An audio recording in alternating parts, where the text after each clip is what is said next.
J'ai fait des erreurs, j'ai fait même des conneries dans mes prestations et dans cette vidéo, on va en parler. Je vais t'expliquer quelles erreurs j'ai faites, comment je suis arrivé à faire ces erreurs-là et surtout, je vais te donner des conseils pour ne pas refaire les mêmes erreurs que moi. C'est vraiment utile ce genre de vidéo pour les débutants, il y en a plein qui existent sur YouTube, etc. Mais c'est toujours bien d'en avoir une ou deux en plus parce que des fois soit on répète les mêmes erreurs et du coup ça rentre un peu mieux, soit on te parle de nouvelles erreurs. J'en ai une nouvelle que j'ai jamais vue sur les vidéos de ce genre là, je t'en parle je crois en fin de vidéo, mais voilà, du coup toutes les erreurs que j'ai faites, comment je les ai faites et comment surtout ne pas les faire ou les corriger. Déjà, faire des erreurs c'est hyper chiant parce que ça a un impact négatif suivant aussi la façon dont tu réagis par rapport à ça. Si tu réagis bien par rapport à l'erreur et si ça n'impacte pas tant que ça le résultat ou le tournage en lui-même avec ton client, ça va. Mais il y a des erreurs qui impactent réellement le résultat du projet. Tu perds des rushs, etc. Là, du coup, c'est vraiment la merde. Et il y a des erreurs qui, voilà, tu finis la prestation, ça se passe quand même bien. Mais du coup, ton client, il aura moins confiance en toi pour te réengager et travailler avec toi sur le long terme. Donc, c'est pour ça qu'il faut déjà vraiment tout le temps communiquer avec ton client. Tu fais une erreur, tu fais une connerie sur le tournage, tu te rends compte. Parle-en à ton client. Parle-en à ton client. Peut-être qu'il va même vous allez trouver des solutions entre vous.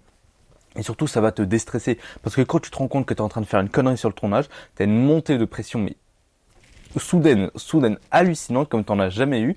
Et là, tu te dis, merde, je suis dans la merde, va falloir que je gère ça rapidement. Et si tu peux pas, tu fais une pause sur le tournage, tu expliques ça à ton client et vous trouvez une solution ensemble. C'est aussi une des façons de régler des problèmes. Avant de commencer sur les problèmes, j'aimerais te parler de ma formation business. Si tu veux vivre de ta passion, de devenir vidéaste ou monteur professionnel, mais tu sais pas comment faire pour prospecter, trouver des clients, faire des devis, signer des devis, etc., faire des rendez-vous, etc., etc., etc. Toute la partie business, en fait, de l'aspect de l'auto-entrepreneur vidéaste ou monteur vidéo, parce que nous on est des passionnés, on veut que filmer, on veut faire des vidéos, on veut pas se prendre la tête à faire des devis, etc.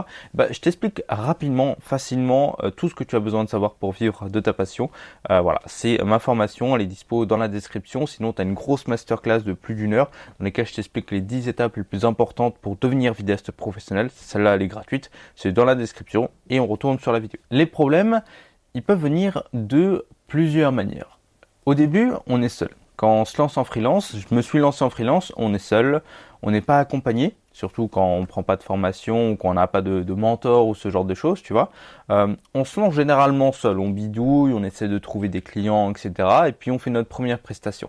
Notre première prestation, surtout si tu as été comme moi, voilà, tu sors de tes études, tu viens à peine d'être majeur ou tu es encore mineur et du coup tu te retrouves dans un monde complètement différent, t'es pas à l'aise, tu sais pas comment, tu connais pas les codes forcément et du coup tu commences ou tu vas faire des erreurs, ça c'est certain parce que tu n'as pas l'habitude de faire les choses comme elles doivent être faites. C'est pour ça qu'il nous faut quand même obtenir des conseils de personnes qui sont dans le milieu depuis longtemps, les conseils que tu as gratuitement sur YouTube ou les conseils un peu plus chers que tu retrouves dans les formations, etc., etc. Mais tu peux déjà très bien te débrouiller avec le contenu gratuit ou même simplement poser des questions à un vidéaste que tu rencontres sur les réseaux sociaux. L'important c'est de toujours poser des questions.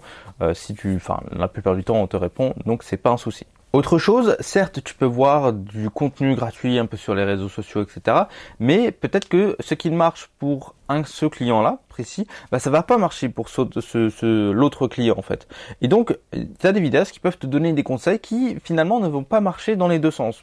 Ça va marcher avec ce type de client-là, mais pas avec ce client-là. Donc, il faut essayer de comprendre un peu mieux d'où viennent les problèmes. En fait, ça dépend un peu du problème et de les façons de gérer ces problèmes. Tu as des clients qui vont être ultra exigeants, qui veulent absolument rien savoir, ils veulent juste que tu filmes et que tu ne leur parles pas, et d'autres qui carrément font le tournage avec toi. Tu leur donnes la caméra, mais ils vont être super contents de filmer et ça va leur donner un peu plus de, je sais pas, ils vont être plus contents, ils vont participer au projet et ils vont passer un bon moment, tu vois, parce que la plupart des clients, quand ils font du boulot, moi c'est surtout de l'entreprise, eux ils sont dans les bureaux, ils font des trucs de bureau, alors que quand tu arrives avec ta caméra, tu leur donnes une caméra, ils font un truc nouveau, et ils sont super contents. Donc il faut savoir gérer les problèmes au cas par cas à peu près. Il y a des gros problèmes généraux qu'on va traiter dans cette vidéo. Et tu as des petits problèmes qui dépendent un peu de chaque client, donc il faut un peu savoir comment réagir. Mais ça, c'est surtout avec l'expérience que tu vas t'y faire. Il y a des types de clients qui vont te plaire, d'autres qui vont pas te plaire. Et oui, au bout d'un moment, tu vas plus travailler avec ce type de client-là qu'un autre type de client. C'est aussi simple que ça. Tu as choisi d'être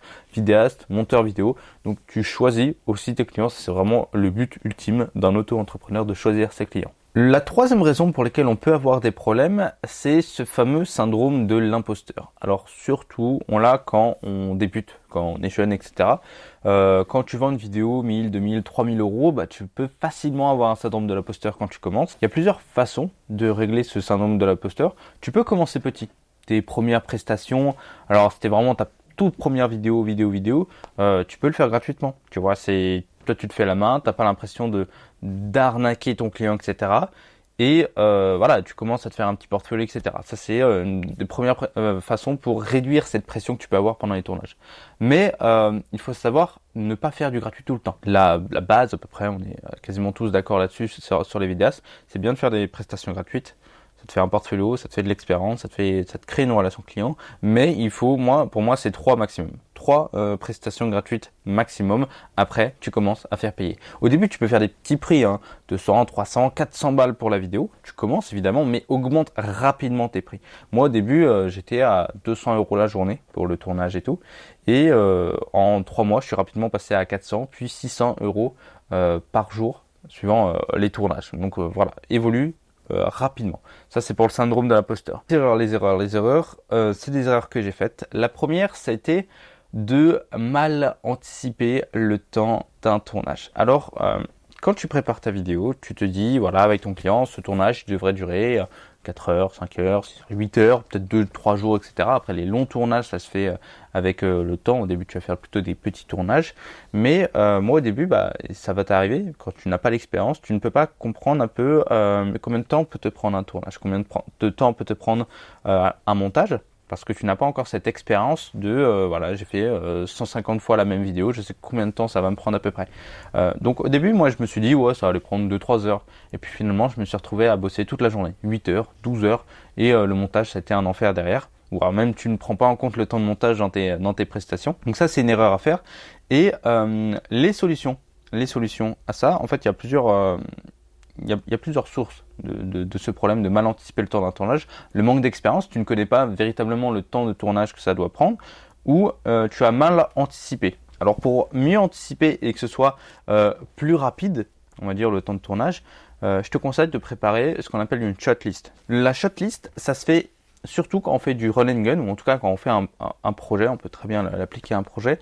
La shortlist, c'est en gros une liste, une sorte de to-do list de plans à réaliser. C'est aussi simple que ça. Tu prépares tout à l'avance, plan serré sur l'envisage, plan large sur le public, plan machin bidule, truc chouette. Et du coup, quand tu arrives sur le tournage, tu fais ces plans-là, tu suis ta to-do list. Et une fois que c'est fait, tu as, on va dire, les principaux plans que tu pouvais avoir. Et là, tu les as fait rapidement. Et ensuite, tu pars un peu en impro. Ou voilà, si tu as ce que tu veux, tu peux passer à la suite du tournage. Autre chose, si par exemple tu fais des interviews des personnes, tu peux à l'avance préparer les questions, comme ça tu sais ce que tu vas poser comme question et tu n'as pas besoin de réfléchir et te prendre la tête sur ça au tournage et te concentrer exclusivement sur l'aspect création. Et tu peux aussi anticiper les réponses avec ton client.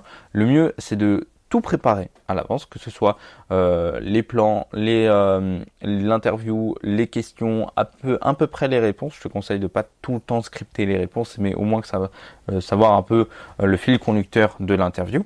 Si tu sais ça, si tu prépares ça à l'avance, quand tu vas faire ta véritable interview, ça va se faire hyper facilement, tu vois. Parce que là, moi, tu vois, je suis à l'aise en caméra, donc c'est rapide à faire. Mais la plupart des personnes qui font des interviews dans le monde professionnel ne seront pas forcément à l'aise. Ça va dépendre des personnes, ça va dépendre de ta façon de les mettre à l'aise. Mais il y en a qui ne sont complètement pas à l'aise. Et du coup, pour une interview de 2 minutes, ça va prendre une demi-heure, 1 heure, et ça va être horrible. Donc, il faut au maximum préparer ça. Et si la personne n'est vraiment pas à l'aise pour faire de l'improvisation ou voilà, suivre des bullet points comme on appelle, tu lui dis écoutez, on va scripter entièrement l'interview, tu arrives avec un prompteur et la personne aura juste à lire le prompteur, ça fera un petit peu naturel, ça ira quand même, mais en tout cas tout ça il faut le préparer à l'avance. C'est comme ça qu'on anticipe au mieux le temps de tournage à chaque fois. Et c'est aussi avec l'expérience. Moi, la première fois que j'ai fait une vidéo de l'entreprise, c'est plutôt la personne avec qui j'ai travaillé qui m'a dit combien de temps ça allait prendre. Elle m'a dit ça prend généralement 4 heures. Et puis au bout d'un moment, j'ai commencé à en faire. Je me suis même fait une shortlist pour le même type de vidéo, comme une template. En fait, une template de shortlist, template de questions, template d'interview. Comme ça allait hyper rapidement sur le temps de tournage. Et il y avait des tournages en 2h30, c'était plié. Et voilà, je peux aller de 2h30 à 4-5 heures maximum quand c'est vraiment long. Mais en tout cas, maintenant, je sais combien de temps dure à peu près chaque type de tournage. La deuxième erreur, c'est une erreur que j'ai faite surtout au début, c'était de manquer de batterie ou de carte SD. Ça, c'est hyper chiant parce que quand tu arrives sur ton tournage, tu as toutes tes batteries pleines, normalement, j'espère pour toi. Et si en plein milieu du tournage, tu te retrouves, t'as plus de batterie, donc tu peux plus filmer, ou t'as plus de place sur ta carte SD, donc tu peux plus filmer, c'est hyper chiant. C'est une grosse erreur à ne pas faire. Il y a plusieurs solutions à ça. Soit tu anticipes et tu prends plus de batterie, plus de carte SD. Moi, quand je pars en tournage, je prends généralement 512 Go de stockage. Ça me permet de filmer pendant à peu près 10 heures continues en 4K, donc je suis vraiment large. Et si j'arrive vraiment au bout de ces 10 heures, je passe en HD, et là du coup je multiplie par 4 ou 5 ma durée de tournage minimum, tu vois. Et pour les batteries, soit je prends plus de batterie, soit j'importe de quoi charger mes batteries pendant le tournage. Alors il y a plusieurs façons de recharger ces batteries. Moi ce que je fais, c'est que je prends un dock de chargement, je le branche sur une prise, et dès que j'ai vidé une batterie, je le mets directement sur le dock et je passe à la suite. Ça peut être intéressant quand on fait des interviews. Sinon, je branche directement ma caméra sur secteur, comme ça la recharge en permanence. Là c'est exactement ce qui se passe, hein. Ma caméra elle est branchée sur secteur et je peux tourner pendant 5, 6, 7 heures d'affilée sans problème, sans avoir besoin de changer ou de vider ma batterie. Ça fonctionne hyper bien sur des interviews. Quand tu sais que tu vas être posé pendant un moment, tu peux commencer à faire tes branchements. Il faut juste que ce soit un peu plus rapide, prends une multiprise et tu seras large pour la suite. Troisième erreur, ça a été de négliger l'éclairage. En fait, quand tu commences, t'as pas forcément tout le matos possible et imaginable du monde. Et du coup, il y a plein de conseils qui te disent de filmer à la lumière du jour. Moi, tu vois, j'ai ma fenêtre, elle est ouverte. Ici, c'est bien, ça me procure une lumière naturelle. Mais le problème de ça, c'est que si tu pars en prestation, que tu as que la lumière naturelle, et que d'un coup, tu as un nuage qui passe, ta vidéo c'est plus du tout la même. Là, pendant même cette vidéo, peut-être que ça a changé, la luminosité elle a changé. Bon, ça va, c'est pas grave, parce qu'en fait, juste sur ma gauche, j'ai une lumière artificielle qui m'éclaire de façon continue et stable. Et c'est ça qu'il faut avoir dans toutes tes prestations, sauf si tu fais du run and gun, etc. Mais je te parle d'interview posée, en tout cas. Si tu peux maîtriser la lumière, maîtrise-la au maximum. Ferme les volets, ferme tout ce que tu peux et installe des lumières pour avoir quelque chose de stable et qui ne va pas bouger pendant toute la durée de l'interview. Surtout si tu fais des interviews longues, etc. Moi, j'avais fait une vidéo d'1h30 sur YouTube, etc. La lumière, elle a changé. Pendant toute la durée de la vidéo, la lumière, elle a changé. Et après, avec la lumière artificielle et stable que j'avais sur ma gauche, ça allait. On avait toujours une bonne lumière sur moi. Et après, mes ISO, je les mets par exemple en automatique et du coup, ça adapte un petit peu. Tu vois, ça peut le faire comme ça. Mais c'est très important d'avoir un éclairage stable, continu et artificiel pour au moins tes interviews. Parce que moi en post-production, j'ai dû galérer à faire des images clés de changement de température, d'exposition, etc. Bon, ça va, ça a été un peu facile à faire, mais c'est quelque chose que j'aurais pu éviter si j'avais tourné avec un système d'éclairage maîtrisé. C'est plus important de maîtriser sa lumière. Si tu n'as pas de lumière, franchement, mais investis dessus. Il faut investir dessus. Tu as investi dans une caméra déjà, investis dans une lumière. Ça coûte pas si cher que ça, hein. Pour 300 €, tu peux facilement te retrouver avec un setup professionnel. Un énorme trépied de 2 mètres en acier, une softbox, moi je crois c'est une 90 cm, et une Godox c'est une WL ou un truc 60 watts, tu vois. Et ça suffit largement pour tes prestations. T'as pas besoin franchement d'avoir une 120, une 180 watts, etc. pour l'instant. 60, ça suffit largement pour au moins de l'interview. Quatrième erreur, c'est de sous-estimer l'importance de la capture audio. Si j'avais, dans cette vidéo, si le son était pourri, tu serais pas resté jusqu'ici. C'est aussi simple que ça, et c'est pareil dans toutes les vidéos. Le son est plus important que l'image. Même pour une vidéo, le son est plus important qu'une image. Je te le répète, hein, le son, c'est plus important qu'une image. Si tu captes un mauvais son, tu vas foirer ta vidéo et du coup les gens ne vont pas regarder ta vidéo. Donc c'est pour ça qu'il faut toujours capter le meilleur son possible. Si tu peux, prends du matériel professionnel. Prends un micro-cravate, tu vois, moi c'est un truc en Bluetooth, etc. Au Lilan de l'Arc 150, ça coûte même pas 200 balles d'occasion, 150 balles d'occasion si tu te démerdes bien. Tu en as plein des très très professionnels, les DJI Mic 2 qui sont sortis, ils sont vraiment pas mal aussi. Tu peux aussi prendre au moins un micro que tu branches sur ton vidéo micro, Rode vidéo micro, un truc comme ça, tu vois. Ça, c'est parfait, tu vois. Au moins, tu captes du bon son. Parce que le capteur de son, le micro de ta caméra, il est pourri. Je vais pas te mentir, il est pourri. Il y a que sur le téléphone qui s'en sort plutôt bien. Mais du coup, c'est quand tu es proche du téléphone. Mais si tu commences à t'éloigner, tu vas capter le son ambiant. Et là, par contre, si tu as des bruits de travaux, etc., c'est un petit peu la merde. Alors, tu as plein de méthodes pour maintenant améliorer les voix, etc. Mais encore une fois, il ne faut pas penser que tu vas tout gérer en post-production. Je crois que c'est une des autres erreurs. Voilà, ouais, c'est une autre erreur de tout à l'heure. Arrête de penser que tu vas tout rattraper en post-production. Le mieux, c'est de maîtriser ta production, ton tournage, pour ensuite avoir le moins de choses à faire en post-production. Je t'en parlerai tout à l'heure de ça, mais c'est important de, du coup, maîtriser au mieux ta production. C'est pour ça qu'il faut prendre des micros professionnels. Tu en as plusieurs types, mais moi, ouais, je te conseille les micro-cravates au moins pour les interviews. Après, pour les sons d'ambiance, le vidéo micro de chez Rode, il suffit franchement largement. Tu peux passer sur du Sony ECM M1 aussi, bon, il coûte 350 €, mais c'est vraiment un bijou, surtout pour du vlog ou de la main levée, ça peut être vraiment intéressant ça. Donc voilà, l'erreur à ne pas faire, c'est de mal capturer ton audio. Et même si tu n'as pas forcément une interview où tu entends personne qui parle, si c'est juste pour capter du son ambiant, ça peut être intéressant de capter le véritable son ambiant et de pas rajouter du sound design derrière, etc. Ça peut toujours être utile sur tes vidéos parce que ça peut toujours rajouter un petit truc, un peu de contextualisation. Moi, je l'ai souvent utilisé le son ambiant dans mes vidéos parce que ça, franchement, ça aide plutôt pas mal. L'erreur suivante, c'est de ne pas prendre en compte les retours et les critiques constructives. Là, on a deux types de critiques. On a les mecs qui te disent c'est de la merde et c'est tout, et il y en a qui te disent ça va pas. Et voici comment le corriger. Ou c'est toi qui creuses, ouais, t'as trouvé ça comment tu penses que je peux le corriger, etc. Il y a, quand tu commences, t'es pas le meilleur. Et même plus tard, dans 10 ans, tu pourras toujours t'améliorer. Moi, je peux toujours m'améliorer. Je fais plein de conneries encore, plein de trucs où j'aurais pu faire mieux. Et du coup, on peut toujours s'améliorer. Il y a plusieurs moyens de s'améliorer. C'est de comprendre soi-même, de s'auto-évaluer. Mais c'est pas la meilleure chose à faire. La deuxième meilleure chose à faire, c'est de demander des critiques. Alors soit tu demandes des critiques à d'autres vidéastes qui ont un œil de vidéaste et du coup qui vont pouvoir te parler sur l'aspect vidéo, soit tu demandes à ton client comment il a trouvé la vidéo, comment il a trouvé peut-être même ta prestation vidéo, ta façon de faire, ta façon d'être professionnel, tous les rendez-vous, les clients, le suivi client, tu lui demandes ça et il peut te faire un retour constructif de ce qu'il a aimé, ce qu'il n'a pas aimé. Et du coup, en faisant ça, tu vas pouvoir t'améliorer. Si tu te dis non, il me donne une critique, il me dit que ça c'était pas bien, il connaît rien, c'est un blaireau et tout, bah tu vas jamais véritablement t'améliorer. Même si peut-être ce qu'il dit, il se trompe, tu vois, mais c'est toujours intéressant de prendre en compte les critiques constructives. Si tu le fais pas, tu vas jamais véritablement t'améliorer.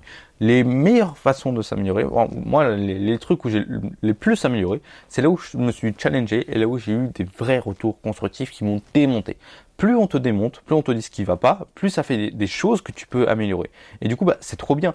Moi, quand je fais des vidéos, je demande tout le temps à la personne, c'est quoi les défauts de la vidéo, c'est quoi les problèmes. Je demande même pas ce qui est bien, ça vient en second temps. Mais d'abord, je me concentre sur le négatif pour ensuite l'améliorer. Ça, c'est hyper important. L'erreur suivante, c'est de venir avec trop de matériel. Là, je parle par exemple, du run and gun, quand tu as ton sac sur le dos et que tu dois filmer en même temps. Si tu dois te déplacer avec ton sac, avec 15, 20, 30 kilos de matériel, bon 30 kilos je pense que c'est énorme, mais si tu dois de voyager par exemple avec autant, bah tu vas te rendre compte à la fin de la journée, à la fin de la semaine que ton dos il est en vrac et du coup tu as moins profité de tes vacances et tu t'es plus concentré sur la douleur que te procurait ton sac à dos plutôt que sur l'aspect création de la vidéo. Moi ça m'est arrivé quand je suis parti avec Auschwitz, avec Emma, quand on a fait notre vlog, j'avais pris franchement le strict minimum pour le truc. Mais du coup, on a fait 30 km en 2 jours, 6 à 8 heures de tournage par jour, on était 12 heures de déplacement dans la journée, on partait à 5 heures, on venait à 23 heures, donc on était vraiment mort à la fin de la journée. Et du coup, avec un sac à dos, même le plus léger possible, j'étais cuit. Alors, en 2 jours, j'étais complètement cuit. Le 3e jour, j'avais vraiment tellement mal au dos que je devais faire des pauses et poser le sac à dos. Et c'est ça l'erreur que la plupart des vidéastes débutants font, c'est qu'ils veulent prendre trop de matériel. Un peu cet objectif-là au cas où, cet objectif-là au cas où. Ça, je sais pas trop si je vais utiliser, mais je le prends au cas où. Non, tu vas faire ton premier voyage, tu vas en chier. Et du coup, tu vas dire, je prends le minimum syndical. C'est pour ça qu'il faut avoir par exemple, un objectif polyvalent. Ou même réduire, en fait, réduire. Là, on est le 23. Le 24, je pars pour un autre voyage avec Emma. On va filmer des phoques en Betsob. Enfin bref, il y aura un petit vlog là-dessus bientôt. Je prends le strict minimum. J'ai plein d'objectifs. J'ai un 30 mm, j'ai un 55-210, j'ai un 18-105, j'ai un 200-600, j'ai un 18-55. Je vais prendre que 2 objectifs. Et c'est tout. Je vais prendre le 18-105 pour l'aspect polyvalent et le 200-600 pour voilà, vraiment aller loin. Mais j'ai pas envie de prendre plus. Je veux pas prendre mon stabilisateur par exemple. Je veux pas prendre mes lumières artificielles. Ça sert à rien tout ça. C'est que du plus, certes, ça va améliorer la qualité de ma vidéo, mais pour le poids que ça va être, pour l'encombrement et pour la difficulté que ça va être, ça n'en vaut pas le coup. Vraiment pas. Et c'est vraiment pareil pour toi. Prends le minimum syndical. Te force pas à prendre trop parce que tu vas finalement avoir mal au dos et ça va pas être joli à voir. Par contre, je te parle de ne pas prendre de trop de trucs. Si tu arrives en tournage et que tu peux tout poser, bah là tu prends tout, hein, tu t'en fous. Si tu peux, par exemple, tu pars en voiture, voilà, tu pars en voiture jusqu'au lieu de tournage, voilà, tu prends tout ce que tu veux. Hein, si tu veux prendre tout le matériel que tu veux, toutes les lumières, tu peux. Hein, si tu as le temps d'installer, etc. Parfait. Par contre, si tu fais du run and gun, si tu fais du voyage, si tu portes ton sac à dos, ça sert à rien de prendre énormément de poids, de matériel, parce que ça va plus t'encombrer qu'autre chose. Il y en a plein qui prennent des objectifs macro 80-90 mm pour le voyage en pensant faire un plan. Et des fois, ils l'utilisent même pas. Et pourtant, ça te fait 1,5 kg de plus dans le sac. Et alors que tu n'avais pas utilisé. C'est 1,5 kg que tu aurais pu sauvegarder. Erreur suivante, penser que tu peux rattraper tes trucs en post-production. Ça, c'est une grosse connerie. C'est une erreur que j'ai fait quand j'ai commencé. En fait, c'est par exemple, voilà, tu filmes un truc, il y a un truc qui passe devant la caméra ou voilà, sur le côté, tu dis non, t'inquiète pas, on le rattrapera en post-production parce que tu as la flemme de refaire la scène. Et ça, c'est vraiment une grosse connerie parce que quand tu vas arriver en post-production, la scène, tu aurais pu la refaire en 2, 3, 4 minutes maximum. Tu vois. En 4 minutes, tu aurais pu refaire la scène. Et en post-production, tu as passé plus d'1 heure à écrire un masque dessus, une machin pour enlever le truc. 1 heure cachée à cause de 4 minutes de flemme. Tu vois, c'est la grosse différence. Et c'est pour ça que dès que tu peux rattraper un truc en production pendant le tournage, fais-le. Dès que tu as un son qui merde, rattrape-le. Essaie de capter un bon son, essaie de capter la bonne image. Même si tu refais le plan 15 fois, c'est pas grave. C'est important de toujours faire au mieux pendant le tournage parce que c'est là que tu crées l'essentiel de ta vidéo. Ensuite, le montage, c'est que l'assemblage de ce que tu as créé. Si ce que tu as créé, c'est pas bon, bah tu vas assembler des trucs pas bons et au final tu vas te retrouver avec une vidéo caca et donc c'est pas ça qu'on veut. Donc c'est une erreur de penser que tu peux toujours tout rattraper en post-production. Certes, maintenant avec les outils d'IA, etc., tu peux rattraper plein de choses en post-production, mais c'est mieux de toujours maîtriser son montage. Une autre erreur, c'est une erreur un petit peu simple, c'est de ne pas faire de backup pour tes rushs.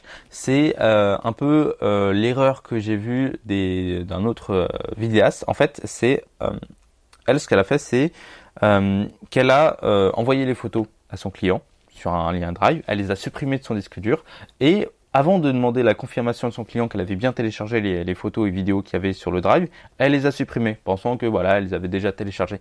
Et du coup, bah sa cliente elle n'avait pas sauvegardé les photos, et bah du coup plus personne n'avait les photos.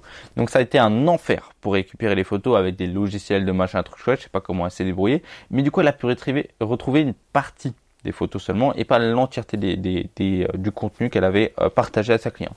Et du coup, la leçon à retenir de tout ça, c'est d'abord, tu gardes toujours une copie de ton travail sur un disque dur. Tu peux même prendre une double copie. Ça, c'est très important d'avoir un double backup de tes rushs, etc. Au cas où tu as un disque dur qui plante, au cas où tu perds un disque dur, c'est hyper important. Ou au cas où tu supprimes par inadvertance tes rushs sur un disque dur, tu le retrouves toujours sur l'autre disque dur. Et deuxièmement, quand tu envoies les fichiers, parce que ça arrive des prestations que tu envoies les photos ou tu envoies les vidéos, voilà, c'est juste une prestation de tournage et pas de montage, tu envoies les vidéos, il faut toujours confirmer par écrit à ton client qu'il a bien téléchargé les vidéos. Tu lui demandes, est-ce que tu as bien téléchargé les vidéos, que je puisse les supprimer. S'il te dit oui, tu dis ok, je supprime les vidéos. Et s'il te dit ok, tu peux les supprimer, hop, tu supprimes tout sur le Drive. Et puis voilà, au moins tu as la confirmation écrite que ton client a bien téléchargé les photos et les vidéos. Parce que tes clients, quand tu vas leur envoyer les vidéos ou les photos, ils vont prendre le temps. Ils vont pas les télécharger tout de suite parce que nous c'est ce qu'on fait, on les télécharge tout de suite, comme ça on est sûr de les avoir. Il y a des clients qui attendent, qui ne les téléchargent pas tout de suite, qui disent je ferai ça plus tard, ils remettent ça plus tard et du coup ça traîne. C'est pour ça qu'il faut souvent relancer tes clients et avoir leur confirmation qu'ils ont bien récupéré les photos et les vidéos, c'est hyper important. Je t'apprends à vivre de ta passion à travers une formation spécialement orientée business. Comment devenir auto-entrepreneur, comment prospecter, comment préparer un rendez-vous, comment faire un rendez-vous, comment créer des devis, signer des devis, comment assurer un suivi client, comment fidéliser ses clients. Tout ça, je te l'apprends dans ma formation à business. Le lien, il est dans la description. Si tu veux pas encore te lancer à fond dans cette formation, je t'ai préparé une mini formation gratuite d'1 heure sur les 10 étapes essentielles pour devenir vidéaste et vivre de sa passion. Tu as quelques étapes que tu vas retrouver dans la formation business, mais qui ont été plutôt abrégées parce que 1 heure, c'est pas énorme. Sur la formation business, on a plus de 12 ou 15 heures de vidéo, tu vois, c'est énorme. Vraiment, je t'accompagne main dans la main du début de ton entrepreneuriat jusqu'à tes premiers gros contrats que tu as signés. Le lien, il est dans la description. Voilà, merci pour cette vidéo. On se retrouve soit dans la formation, soit dans la masterclass. À tout de suite. Ciao.